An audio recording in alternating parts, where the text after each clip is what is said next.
The real you. It is a question that has haunted humanity for as long as we have been aware of ourselves. We live in a world that constantly tells us who we should be.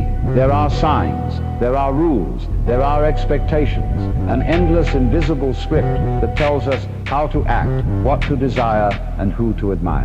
And yet, beneath this mask of conformity, beneath the surface of this carefully constructed self, there is something that is not born of society, not borrowed from parents, friends, or the latest trends. There is something that is simply the real you.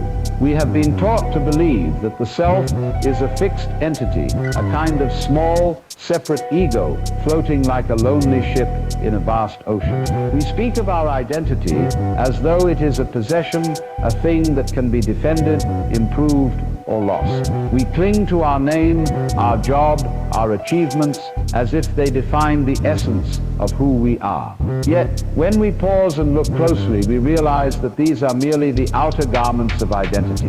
They are labels applied by society, a set of costumes chosen for a performance we call life. And the real you, stripped of these labels, cannot be seen in a resume, cannot be measured by success, cannot be owned or lost. The real you is not the roles you play. It is not the parent, the employee, the friend, or the lover. It is not the anxieties that plague you, nor the ambitions that drive you. It is not the body you inhabit, nor the thoughts that flutter incessantly in your mind. The real you is the awareness behind all of this. It is the silent witness of your life, the unshakable presence that observes the dance of experience without being moved by it. You have been trained to identify with the content of your life, your thoughts, your fears, your desires, but the truth is, you are not the content. You are the consciousness that experiences the content. To understand this is to understand freedom. For when you realize that the ego, the you that tries so desperately to control, to protect, to achieve, is not the essence of your being, a great liberation occurs. Imagine a bird trapped in a cage, believing the bars to be its limits. It hammers against them, thinking the freedom lies beyond. But then it notices that the cage itself is but a construct of its imagination, and suddenly the sky is no longer distant, it is within reach. The real you is that bird. You are not trapped by the stories you tell yourself, nor by the judgments of others. You are the sky itself, vast and unbounded. Yet, paradoxically, most of us live our entire lives avoiding this realization. We run from ourselves as though the self were a place of danger, a place where loneliness and fear reside.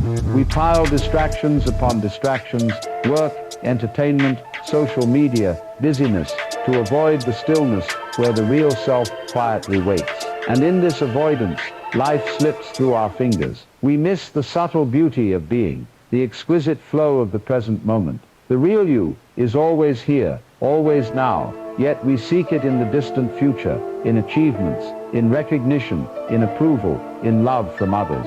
We seek it everywhere, but where it already exists. To meet the real you, you must let go of the endless striving.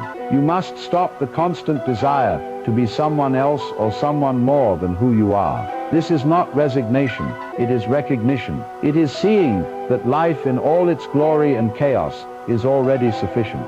The real you does not need to be fixed, improved, or justified. It is perfect in its very imperfection. When you accept this, the world changes.